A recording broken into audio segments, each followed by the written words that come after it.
Shalom and welcome back. Today we're going to be learning here in the book of the Midbar, and we're going to be understanding about the rebellion of Korach. So, give me 1 second here.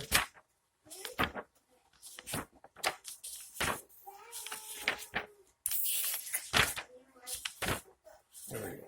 All right.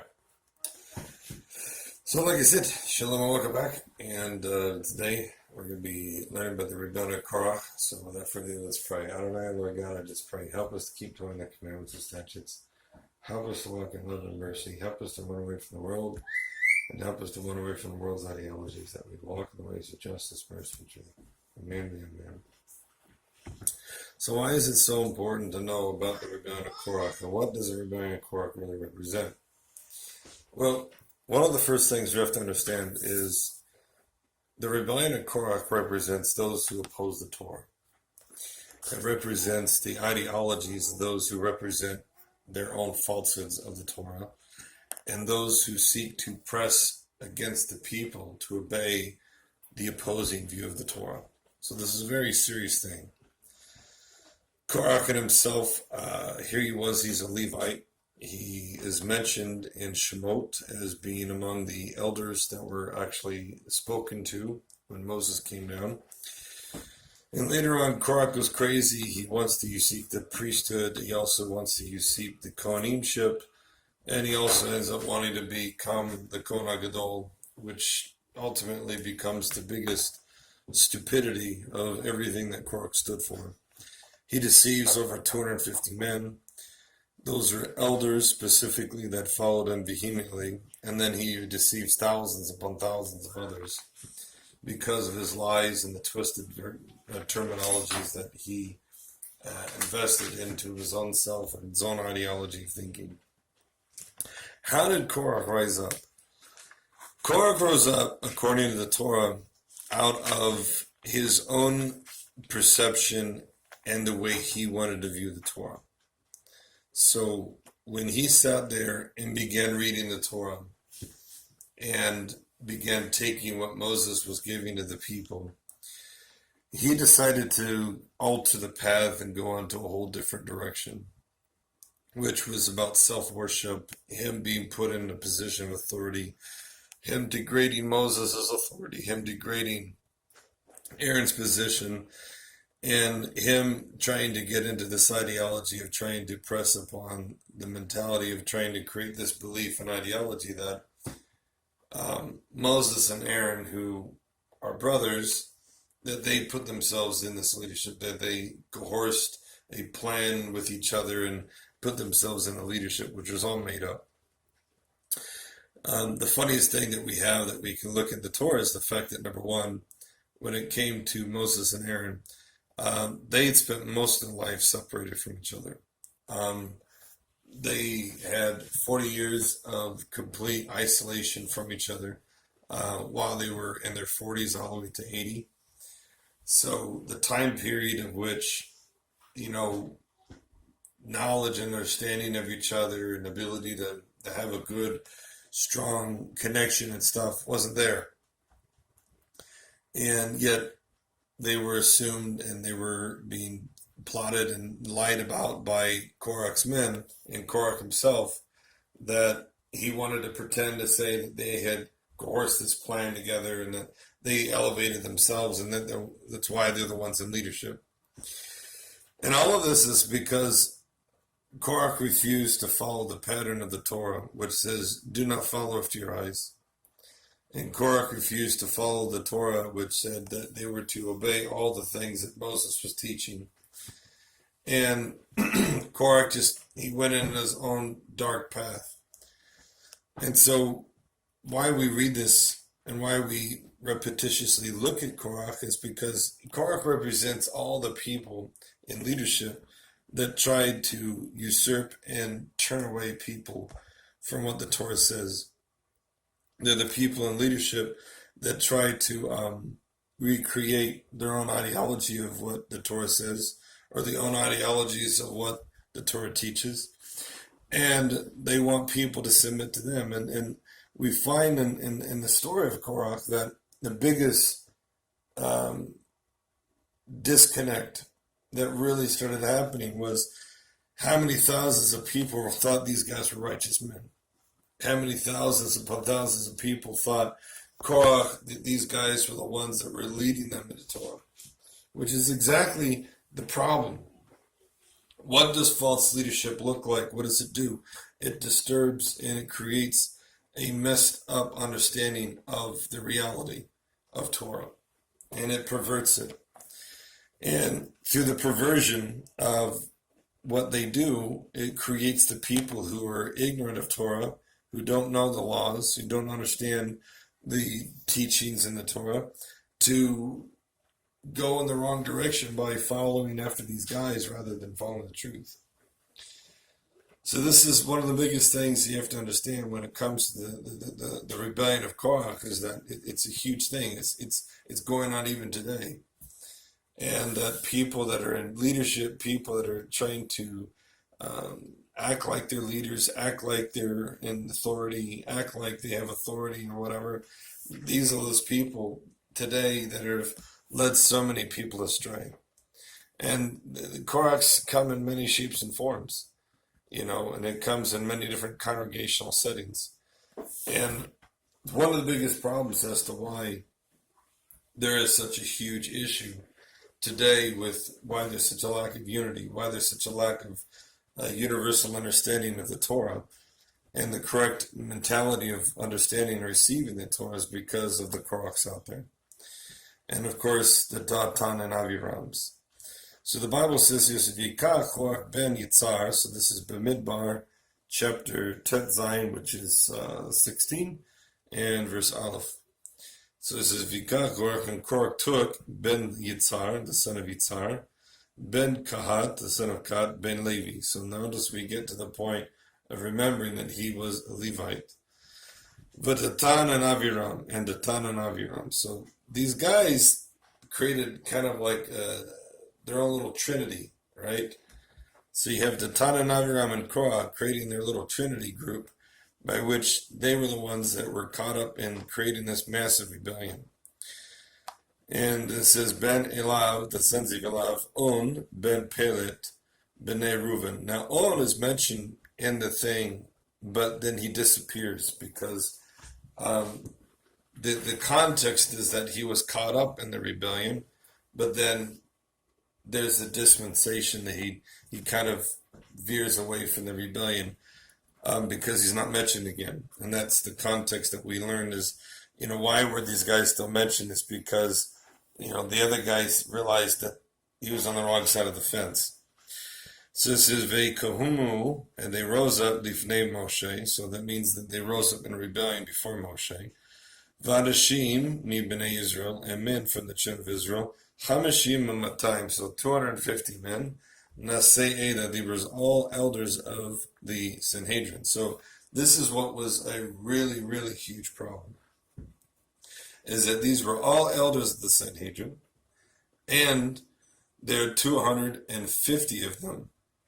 All right, so remember, there's 600,000 people, right? Moshe took from the 600,000 people specific individuals, 70 in the beginning, to establish a Sanhedrin. After the 70, then there's the lower courts. And so all of these guys were a combination of these lower courts that were following Korach's beliefs and ideologies and Korach's version of the Torah. And so the Bible says, Moed Anshe Shem, so it says, Kriye Moed, who are called the assembly, Anshe Shem, men of renown. So the word Anshe Shem is only used in one other context in the whole Torah, and that's the Bereshit. And we know that these guys, that these were nasty, nasty people.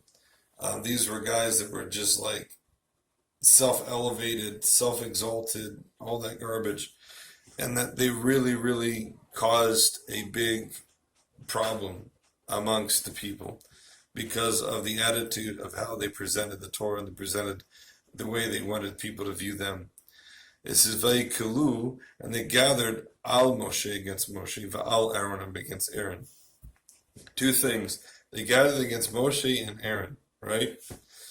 So they really wanted to disassemble what God tells us in the Torah and Shemot, when God makes it that he's going to put Moshe in authority, and then later Aaron is going to be put in the position of the Kohanimship. So the Bible says, V'amru, and they said, Aleihim unto them, Rav lechem, it's too much for you. Ki kol ha'edah kulam kodeshim, for all the congregation is holy. But tuchachim, in the midst is the Lord. Madua, what is the reason? Tit na'asu, that you made yourselves lifted up al kahal, against the congregation of Adonai. So notice this, that when it comes to liars, the thing that we see here in the Torah is the fact that liars like to create accusations, right? There's no proof to what was being said here. It's an accusation. And this accusation is acting like there's this founded proof, as if there's this founded fact that this is so. And that's always how accusations are. Accusations, when somebody is trying to accuse someone of wrong, but they don't have real facts, they throw out accusations. And those accusations are meant to literally put a person and put people into the context of thinking that someone's done something wrong, that there's been some kind of like foul play here that's been going on, or some foul situation that's been taking place. But there's no proof to it. And that's exactly what they did here. He says that they had raised themselves up over the congregation, that all the congregation is holy, as if to sit there and say that they're assuming that Moshe is saying that not all the congregation's holy. Okay, now these are just statements that they're making, and that they lifted themselves up against the congregation of the Lord. That's another thing. So it's a fact that we know from the Torah that the congregation was messed up, and we know this from the Torah because every one of the Torah that we see in there and stuff, there were people that were completely doing the opposite. So, and interesting enough, it's a partial fact, right?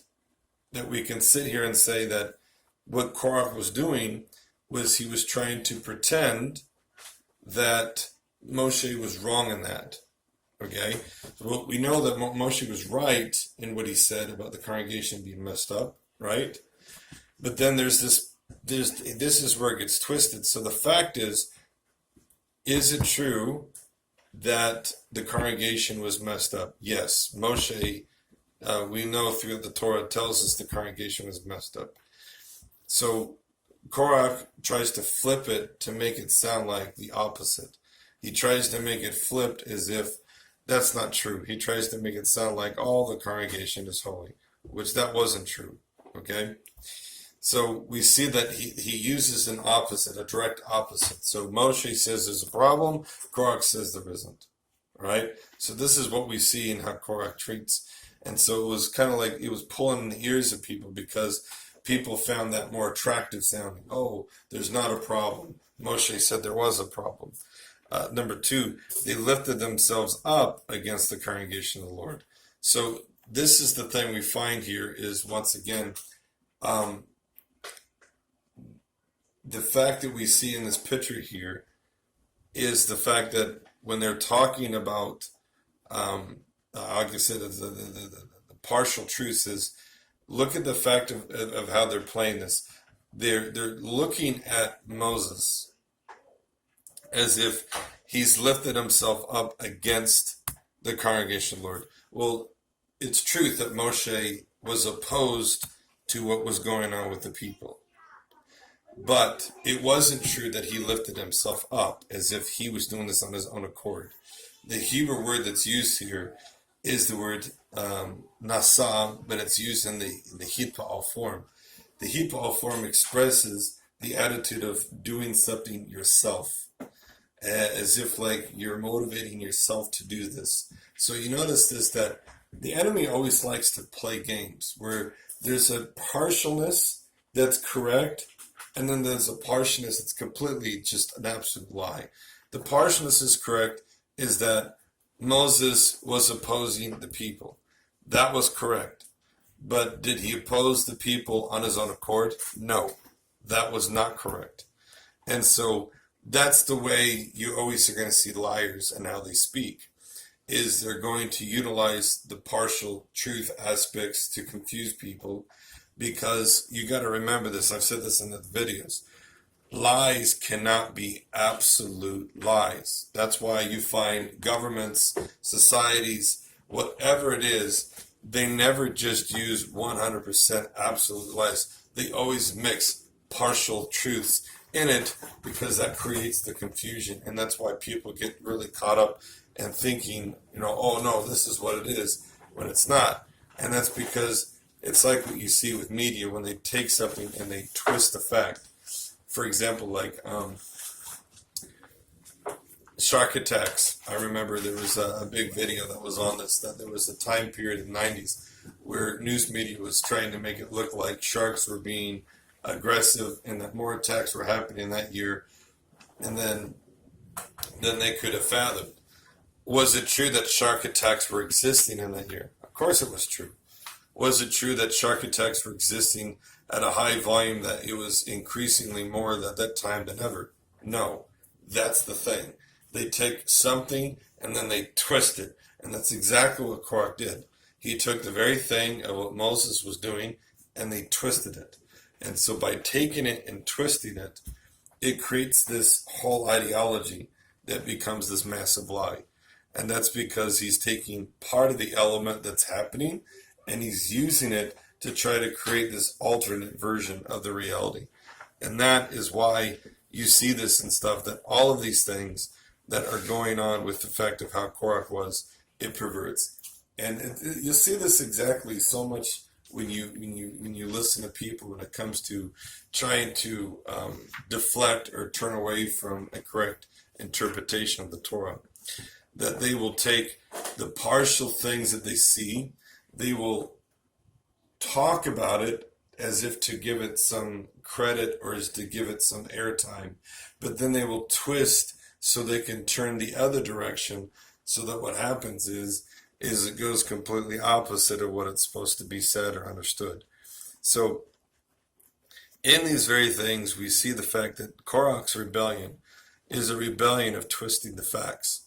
Korach's rebellion is a rebellion of taking the things and manipulating it so that the audience is more agreeable, right? So like that's why Moshe said the congregation wasn't right, that there were major issues in it, and that's why he sat there and brought up the point of trying to twist it by saying, oh, all the congregation's holy, because it appealed to the people, because people like to be told they're good when they're not. Okay? People like to be told you're doing great when they're doing horrible. And that's because it's that lie. If you want to believe lies, then you're going to accept something when you know in your face there's problems, right? And liars like to accept lies because it's appealing to them rather than to correct the problem itself. So that's one of the big things you have to see in this, is the fact of the attitude of the appeal to lies is what Korach did, and the attitude of taking the facts and manipulating it and twisting it so that an alternate version is created out of it.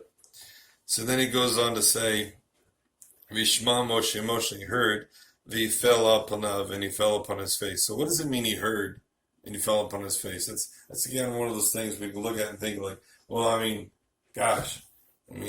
anybody who hears, you would think that they know what's being said. The thing is, he understood what was being done. That's what it means when he heard. So the context of Shema, as we see in this, is not a simple context of hearing, but it's a context of understanding. And a lot of times, there are people that I know get confused and they don't know how to address things in the correct form. When I say you're not listening. And they say, oh, of course I'm listening. And I say, no, you're not. And why? Because the same context in English is similar to the same context in Hebrew. The word Shema, to listen, doesn't necessarily mean to audibly hear something.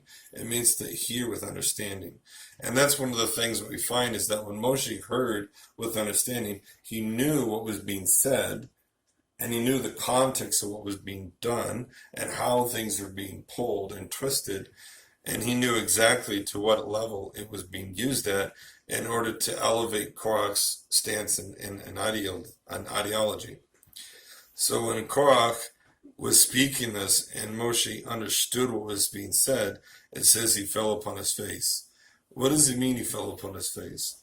Well, we learn that this is an attitude of humility where Moshe was completely dumbfounded by just the audacities of what Korach was doing, that it caused Moshe to literally go and seek for God for wisdom, because he knew, and this is something I could tell you one of the hardest things, it's hard when you talk to people that are twisted and that are twisting themselves, because in that conversation, what always happens is you lose.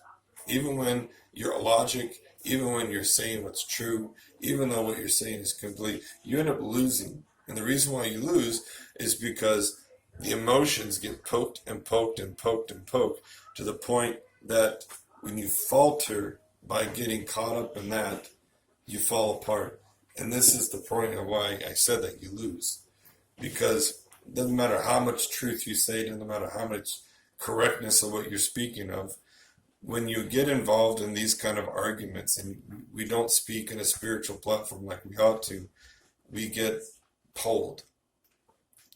And Moshe, the Bible tells us that he sought after God by placing his face downward and by seeking for God's help.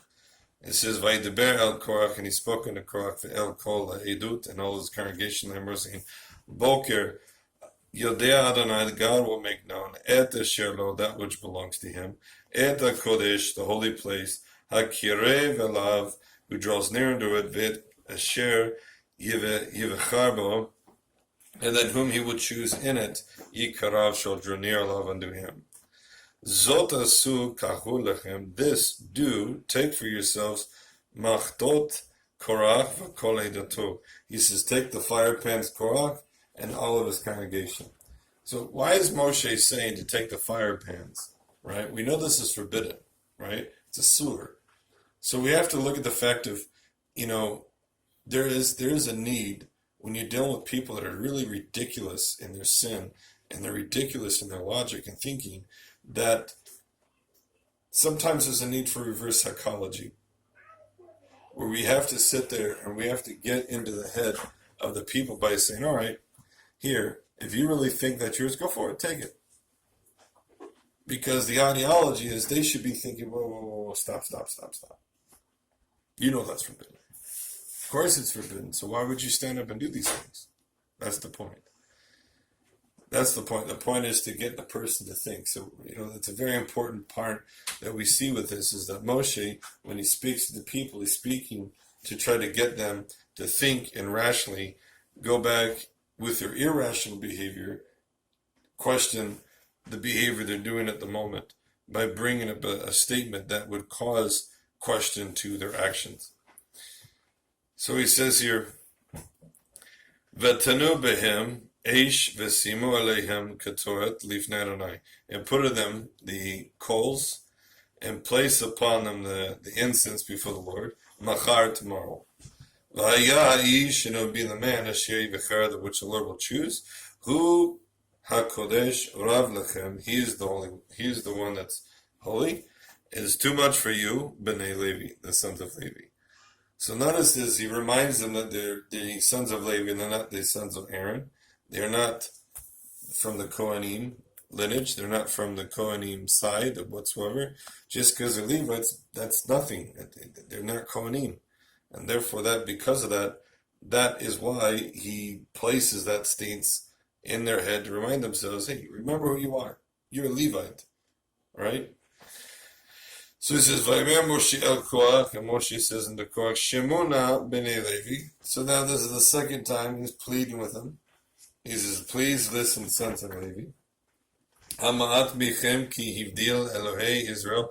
Is it too small for you that God has separated Israel? That God has separated Israel etchem you, and me'adat from the congregation of Israel la'keriv to draw near etchem you elav unto him. Lavo to serve et avodat mishkan, the service of the mishkan of Adonai.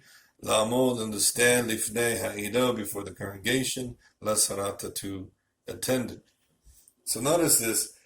He reminds them that their duties are to help only with what is needed for the Kohanim to do the service in the actual temple area, but that they have no connection to the temple area itself. Now at this point, we know that the fact that really what goes on more and more is the fact that, the rebellion is pretty thick at this point, and it increasingly grows. He says, Vayikarevotecha, and he drew near you, Ve'et kol echecha, and all your brothers, Bnei Levi, sons of Levi. Here's the third time he mentions it. Itecha, with you, Bikidashtem, Gam Kohanim, and you also are seeking the Kohanimship. Lechen, therefore, Ata, you, V'kol eratecha, and all your congregation, Hanoadim, who are mustering Al Adonai, against the Lord. Notice this. He makes the context that they are literally meeting together against the Lord. So the understanding of this is those who ever get involved with Korach, those who get involved with congregations of Korach, the Bible considers it a mustering against the Lord. All right? That's why you have to sit there and look at the fact of this and sit there and say, is your congregation walking in obedience to what the Torah says? Is your congregation keeping the Sabbath like the Torah says? Because if not, that's a mustering against the Lord. And you have to understand that. And it could be a huge, major ignorance. It could be a major, major ignorance. But the problem is, whoever's in leadership should not be in leadership because they're leading the people astray. And that is a huge, major problem.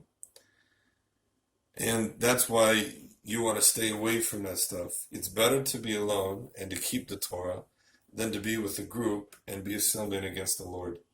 That's what the Torah teaches us.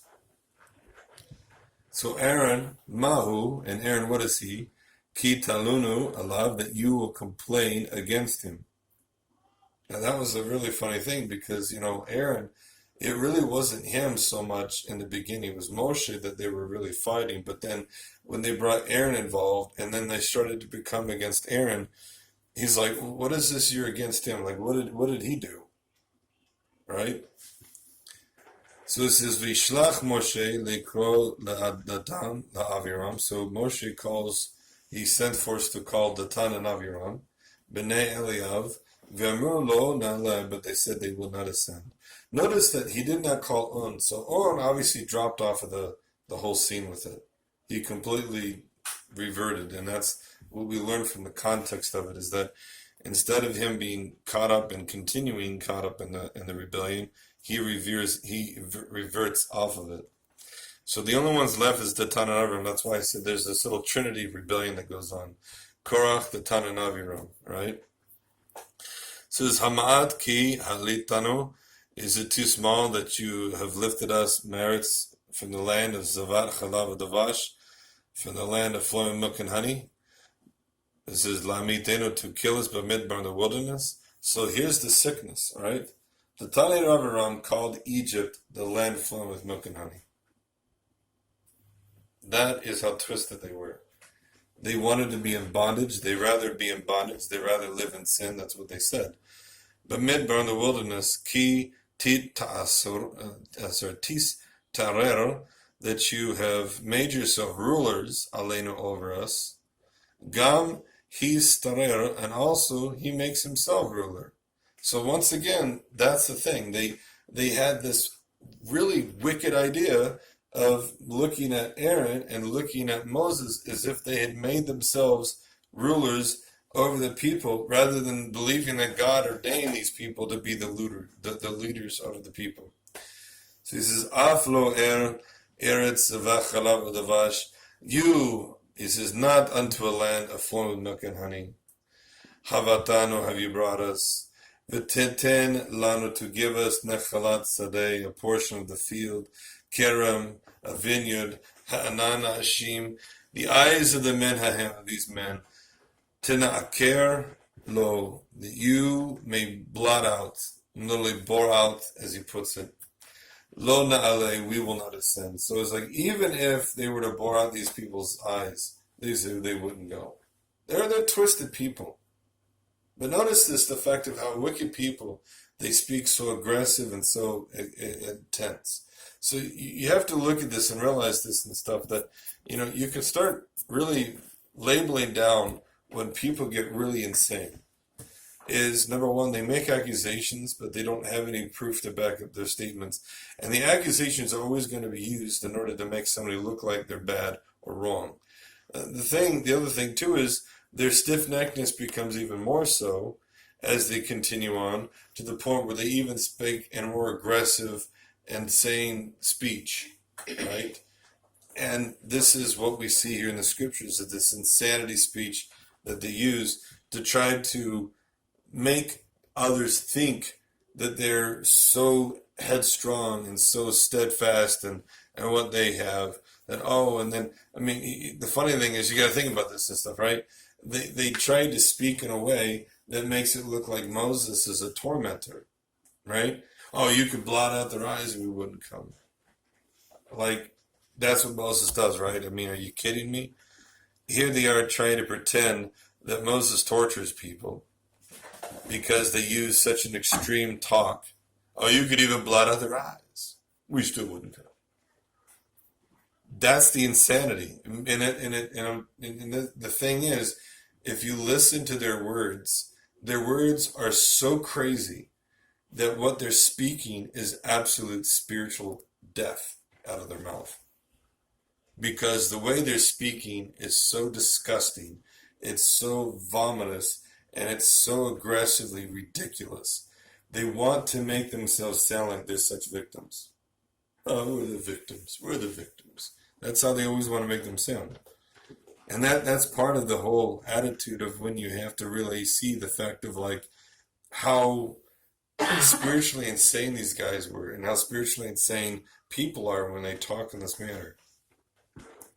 Because the Bible's giving us an understanding that this is the aggressiveness of how they're going to talk. They're going to talk so extreme that the point of their extremeness is to the point where they're going to push this false reality as if like this is real, and that's all it is. They're creating more of a cloud, more of a cloud, more of a cloud. The first cloud is, you've raised yourself up against the people. Oh, you've made yourself rulers.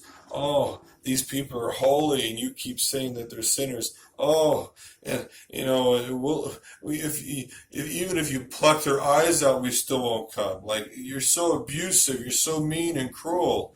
That is the reality of how wicked people talk, because they want to sound like they're victims. They want to sound like they have something real that they're arguing, and they're not. So it says here, V'charaf LaMoshe, and he was angry towards Moshe, Ma'od exceedingly. V'mer el Adonai, and he said to the Lord, Al tivpen el mechnatam, do not turn to their offerings. Lo chamor echad mehem, not one donkey have I from them. Nasati have I lifted up. Lo hedati, I do not know, et echad mehem, and I've not done evil to one of them. All right. So here we see this as stuff as that God even was angry towards Moshe some because of what had happened. And when Moshe pleaded his case with God, telling him that I haven't taken a donkey from them, I haven't done anything evil to them, he pleaded his case with God over the issue of what happened. And the Torah goes continue on to say, Ve'emeh Moshe el Korach, and Moshe said to Korach, Ata v'kol edatecha, you and all your congregation, hayu lifnei Adonai before the Lord, Ata you, vehem Aaron machar, and they and Aaron tomorrow. Kachu ish machtato, Each man take his fire pan, 250 machatot, 250 fire pans. V'ata ve'Aaron, you and Aaron, each machtot, each, you and Aaron, each man his fire pan. So the fire pan obviously was the pan that was used to bring the actual coals that you would take into the actual holy area, and then incense we would put on it. It says, "Vayikachu ish machtoto," and they each man took his fire pan, v'tenu, and they placed aleihem upon it, eish, which means the coals, v'simu aleihem, and they placed upon it ketoret. So notice you find the Torah uses the word eish, and the word eish is an actual meaning for charcoal, not fire itself. A lot of times there's a confusion when people read in English and they see the word fire, but it actually means in this context the charcoal. But the charcoal is referred to as fire is because anything that's able to create combustion is considered eish in Torah. So he says, "Simaleim ketoret v'emdu petach ohel moed," and they stood before the entrance of the tent of meeting, Moshe and Aaron. V'kahel aleihim, and they gathered against them, Korach, ve'et kol edat, and all of his congregation, ve'el petach ohel, unto the entrance of the congregation of Moed, the tent of meeting. V'yar kavod Adonai, and the glory of the Lord appeared, and el kol ha'eda, unto all of the congregation. So we know that the glory of the Lord means that Mashiach Yehoshua appeared unto all of them, and this is because of the anger of what Mashiach Yehoshua had because of what Korach was doing and trying to usurp the Kohanimship and trying to usurp the Kohanimship and the high priesthood itself. So it says, "Vaydeber Adonai el Moshe," the Lord spoke unto Moshe, ve'el Aaron, and unto Aaron they were seen. Hibadalu mitoch ha'edah, separate from the midst of the congregation, hazot, of this one, v'achaltam otam kerega, and I will devour it in a moment. V'iful al panim, and they fell upon their faces, ve'emru El Elohei ha'aruchot, and they said unto the God of the spirits, v'kol basar, and all flesh, ha'ish echad, shall one man yichatei sin, v'al kol ha'edah, and against all the congregation, tiktsof, shall you be angered? So here's Aaron and Moshe. This is the attitude you see with them. They're the ones falling before God and praying, God, are you going to literally destroy all these people just because of this wicked Korach guy who's made the rebellion? Because Korach, he was the one that created the rebellion. So it says, "Vaydeber Adonai el Moshe," the Lord spoke unto Moshe lemor, saying, "Deber el ha'idud," the speaker of the congregation. So he wanted to speak unto all of the Jews and Gentiles around the wilderness. Lemor, saying, "He'alu, ascend misaviv, from the surroundings, the Mishkan Korach, of the Mishkan of Korach, the Tan and Aviram. V'yikam Moshe, and Moshe rose up, v'yilech, and he went el the Tan and Aviram, v'lechu, and they went achrav after him, Ziknei Israel." So at this point we see that God gives Moses the command that everyone has to remove themselves from being around the tents of Korach, Datan, and Aviram, because they were the ones who created this massive rebellion. Okay, and as they separated from these congregations, Moshe then goes and he takes the Sanhedrin, the elders of Israel, to go and to place this excommunication upon Datan and Aviram and Korach.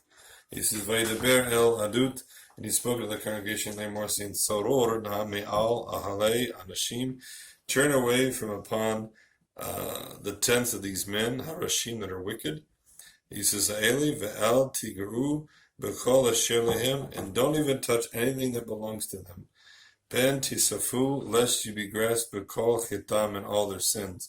So that goes to show you the fact that when people are seriously looked at as absolutely wicked, even the cup, the pencils, the papers, anything that belongs to them is considered rasha. It's wicked. And so you completely push everything away. You stay completely away from it.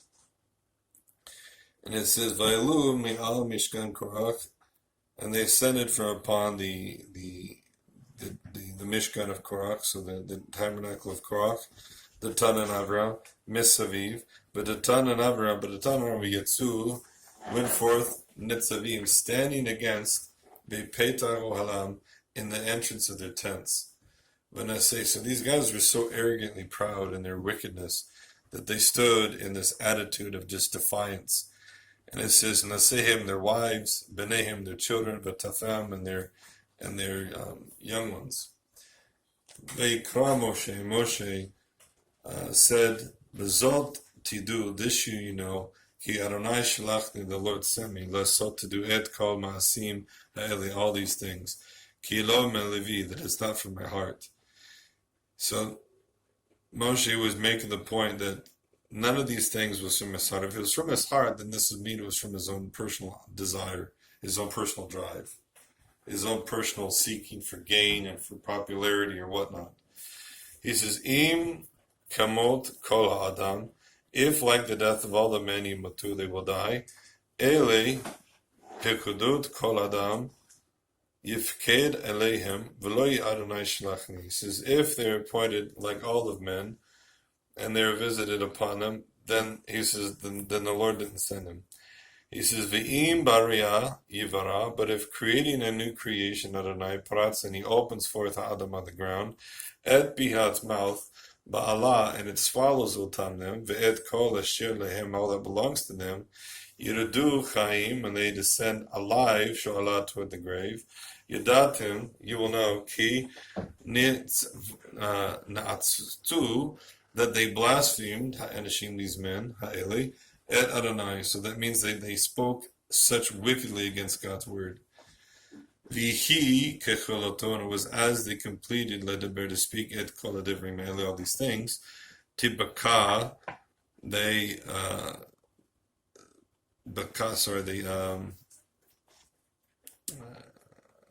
split open, Adamah, the ground, asher tachtena, which was underneath them, v'tiftach haaretz, and the earth opened up at pihat's mouth, v'tivala, and swallowed utam them, ed patehim, and their houses, v'ed kol adaman, ed kol ha'adam, and all the people, asher, the Korach that belonged to Korach, v'ed kol ha'rachush, and all of their wealth, v'yerudu him, and they descended them, v'kol asher lehem, and all that belonged to them, chaim, alive, sholat, toward the grave, v'tikas aleihim, and they covered upon them ha'aretz, the earth, v'yavdu, and they were lost, mituch ha'kahal, from the midst of the congregation, v'kol Israel, asher sivotehim, and all of Israel that was in their surroundings, nasu, fled, lekulam, and their voices, ki amru, they said, pen tivalenu, lest it devours, lest it will swallow us, ha'aretz, the earth, v'esh yatzan, fire went forth, me'et Adonai, v'tuchal et chamishim matayim ish, the 250 men, mikirvei ha-katorat, who were drawing near the incense. So notice all these people who were sat here and did this defiant act and rebelled and were standing in opposition and were trying to create this rebellion, that what happened to them? They all perished, right? And matter of fact, this is a very interesting point, because in this very thing, we can actually take a side note and think, well, a lot of times people get caught up in thinking that Paul, is what the Christian church teaches, that he said you don't have to eat kosher anymore, and that you don't have to circumcise your sons if you're Jewish and stuff. And you have to understand that this is exactly the context of what was being spoken of in the book of Acts, when they sat there and said, well, if he's really teaching falsehood, then we're going to demand that he goes to the temple and he brings the sacrifice of those who have a vow. Because if he is, then God would wreak upon him judgment for having turned everybody away from the truth. But if he's telling the truth, that he is teaching Torah, then nothing will happen to him. And that's exactly why we see that when he went to the temple area, people were accusing him of doing wrong, but he didn't actually do any of that. And then we see the fact of how the sages really saw that after that point they had to protect Shaul because of how he was being sought after vehemently for teaching the truth. And we see this and stuff because the Bible tells us and stuff that, you know, the Torah is not to be taken and just played with, and to have given these alternate understandings and these twisted versions that we see today being, repeated on television, on YouTube videos, and all over the world and all over people's homes, where people are trying to basically tell people they don't have to keep the Torah. And they're perverting the people into not thinking that they have to keep the commandments instead. And that's just not true. None of that stuff's true whatsoever. None of that. And that's the hardship that we have that, exists today, is the fact of there's this lot of crazy stuff that goes on, and that whole rebellion that was taking place. Korach was trying to push this agenda of this, trying to turn people away from the Torah and trying to turn people away from the commandments and trying to get people to not follow and keep. And all it did was just, created a rebelliousness that just fled and got to the point where other people and stuff, were just completely, all over the place, just going crazy.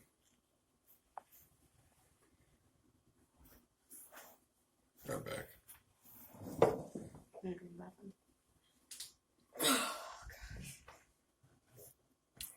I don't want to get my seats on.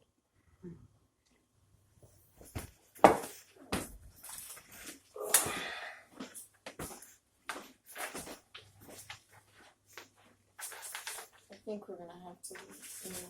I think we're gonna have to leave until once it's 11:30. What? Oh, no problem.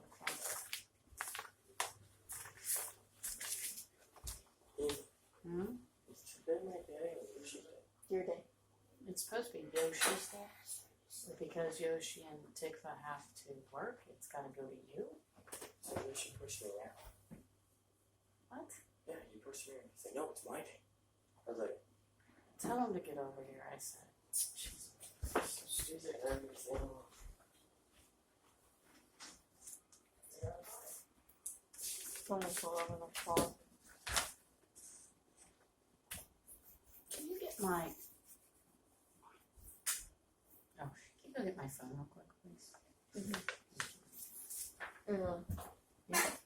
Are you able to transfer my money into the card? Sorry. Or whatever, the bucks, Visa bucks.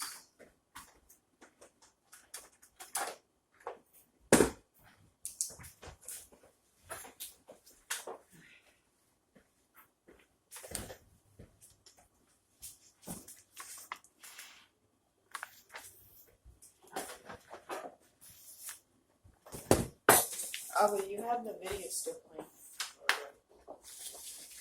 You paused it. Don't touch my phone. I'm not. Nobody's touching it. It's playing. Alright, I'm back here. I know you're probably wondering what happened here, but it's been hot, and unfortunately I don't tend to wear my tallit when I'm burning up and stuff, but it's not been so hot. My brain just needs to wake up today. So anyhow, so back to where we were at and stuff. So Korach's men stand in opposition. The Bible tells us that the earth swallows up the men of Korach and Datan and Abraham, and all the people are hearing the screaming and the crying of the people as they're being swallowed up by the earth. And all the areas that are surrounding the tents of Datan and Abraham are completely being, devoured, and all the people are running away from the tents and rushing away, while at the same time fire pours out and kills the 250 men who wanted to try to usurp the priesthood. And then we go, it says, and then the Bible continues, it says, "Vaydeber Adonai el Moshe," and the Lord said to Moshe, the mercy, "Amer el Eliezer ben Aharon, say unto Eliezer the son of Aaron, thy Cohen, Vayiram, that lift up et machtot, the fire pans, mi ben ha-serafah, from between the burnings, ve'et aish, in the fire and the coals, zera alehem, and beyond, ki kadashu, for they are holy. So the fire that purged and burnt all of the fire pans have been made holy at this point. Et machtot, and the fire pans, hachatim, of the sinners, ha'eli, Banashotam, by their souls, Vasu, they shamekotam them, Rikuke, plates of bronze, and Pachim, and Tzifu Limizbeach. So they are to make these, literally these panels that are going to cover over the altar of the incense. Key, not the incense, the altar on the outside, because that was the bronze, was the altar on the outside. Ki karavum, for they drew near, Lifanai, for they were drawn near before the Lord, the kadashu, and they were sanctified. Vahiyu, and they should be laot, a sign, the Bnei Israel. So when Israel would ever see, so anybody who was going into the tabernacle, when they would see the bronze altar, they would see on it these plates that were made specifically from the actual 250 men that had rebelled, as a reminder that not to rebel or not to seek to try to usurp the Kohanimship, which is it's a death offense. The Bible teaches us. So it says, V'yikach Eliezer Kohen v'et machtot nachashot. He took the bronze fire pans, asher he kervu, that were drawn near seraphim, and they beat them flat, tzifui, and covered them lemitzbeach, of the altar. Zikaron livnei Israel, as a remembrance for the children of Israel, laman, in order, asher lo yikarev ish, that no ish zar, no strange man, which means nobody who's not a Kohen. The word zar is a very interesting term, because the word zar can be used in just a sense of no one who belongs in those places or positions. That'd be like, for example, a military guard who's watching over a nuclear facility. Anybody who's not authorized to be there is a zar. That's the same kind of terminology the Torah uses. So zar is that foreign, unauthorized individual. Shelo mizara, which is not from the seed of Aaron, who lakarit, to laktir, to cause to go up and smoke a turret, leave that on before the Lord. Lo yihi Korach, and they will not be like Korach, ke'adoto, and like his congregation, ke'asher diber Adonai, as the Lord spoke, biyad Moshe lo, as the Lord spoke to him. So we see that the reason why you see drastic things take place is because it causes an awe and an understanding of what this is and why this is done, in order to make a stance that this should never be done again, that this should not be done and this should not be sought after. And we see that that's why these guys, and what was done with the fire pans that were used, that they were placed on the altar to make an example of what happened, so that no one would go and follow that rebellion again. And that's the context of why this was being done. Now, obviously, we don't have the altar anymore. We don't have, and I don't mean physically. Obviously, it's somewhere in Israel, somewhere in the earth, somewhere hidden in some cavern or cave or some sort. But the fact of during the time period, we see throughout history is that, the altars became made out of stone as we go forth. Where the only altar made out of bronze was the tabernacle. So as long as the tabernacle stood, which would have been all the way up until King Solomon's day, that was a sign for people not to try to cross over, rebel, and create their own ideology of who should be a Cohen, or can anybody be a Cohen and stuff. And that really, that it was a point to show the fact that rebellion of those people who perverted and turned away from the Torah, that because they created such a rebellious diversion from the Torah, that diversion and stuff was to be dealt with in such a severe way. And we see that God deals with that rebelliousness in such a severe way. Ve'ilenu kol adat ben Israel, and they complained all the congregation of Israel. Memecharat the next day, al Moshe against Moshe, and al Aaron against Aaron. They were saying, Ata hamitem et am Adonai, you have killed the people of the Lord. You see how perverted it was? So many thousands of people got twisted because of what Korach and Datan did. So did the rebellion get completely stomped out? The answer tells us no, it wasn't. That's why even today we have to be aware of those who tried to rise up and try to pull the Datan and Aviram and Korach Rebellion. And that the Korach Rebellion is to trying to push people away from the truth, people away from the Torah, who try to pervert the Torah.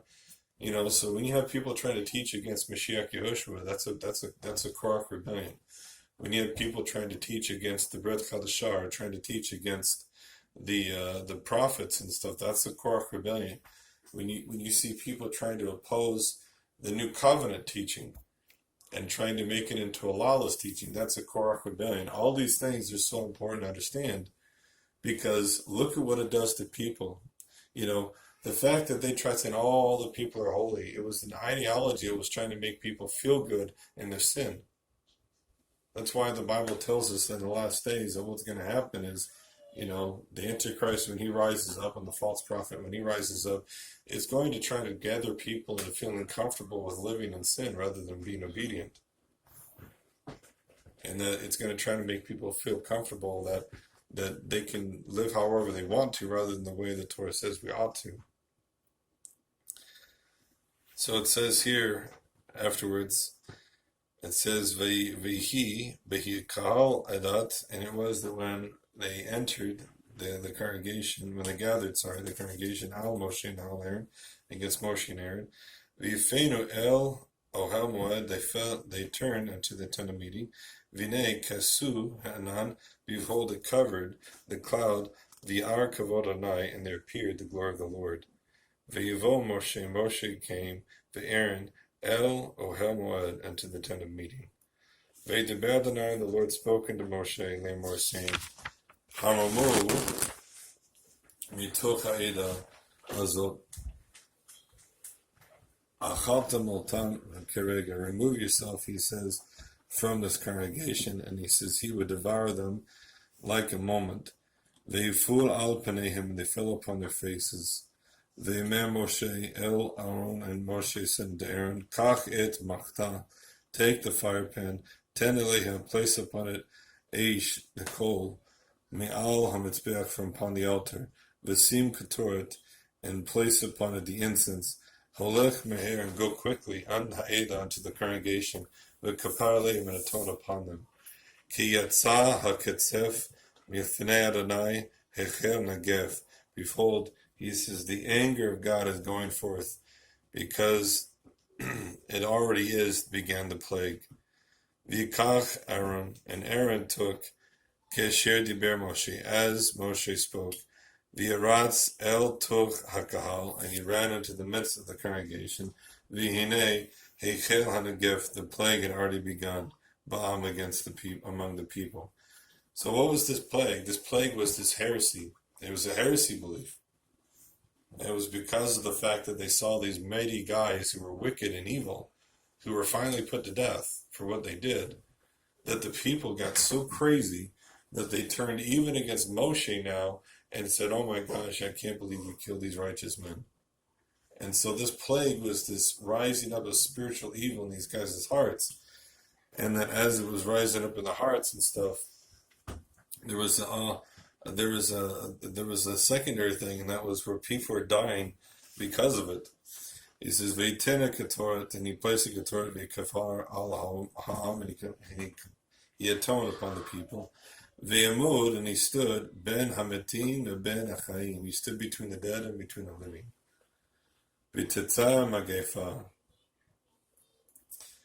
and so it said, deceased to the Magefa, to the plague, right? V'hu Hamatim, and there were the dead, but Magefa, on the plague, Arba Asar Elef, 14,000 people, B'sheva Ma'ot, and 700.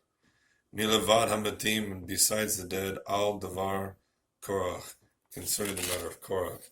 Vayeshav Aaron, and Aaron returned El Aaron unto Moshe, El Petachel Moed, unto the entrance of the tent of meeting, V'hamegefa, and the plague, Nitzerah, was stopped. So we see the fact of this thing is and stuff is that, it's crazy, but leadership affects people. And if people don't follow leadership, that's a whole different thing. And that's because there's a difference between people who aren't following the leadership, then they're in the wrong. People who are following the wrongful leadership, the leadership's the wrong. And that's because leadership affects people. That's why the Bible tells us when Moshe was told to go into Egypt, he was told to go before and talk to the elders. It was because he knew the elders are the one that have the ears of the people. Because the people adhere and listen to the authority of the elders. But what happens when elders are messed up? What happens when elders are creating all of these major problems, right? Where they're trying to literally turn people away in the wrong direction. That's the thing that becomes a whole different story, right? Korach was literally trying to get people to do wrong. He was literally trying to twist people away from Moses. He was literally trying to pervert the truth of what the Torah says because he wanted his own version. And that is why you have to find and ask yourself that question. If that is who you're under, flee from it as fast as you can. Because when you have people that are there just for their own goals, just for their own source, their own ideologies, their own wants, and they're trying to pervert everything for their own self-seeking version of what they want to say the Torah is, that's when you need to flee like crazy. Because you are in the congregation of Korach itself. Hope you take these things serious, and I'll see you next time.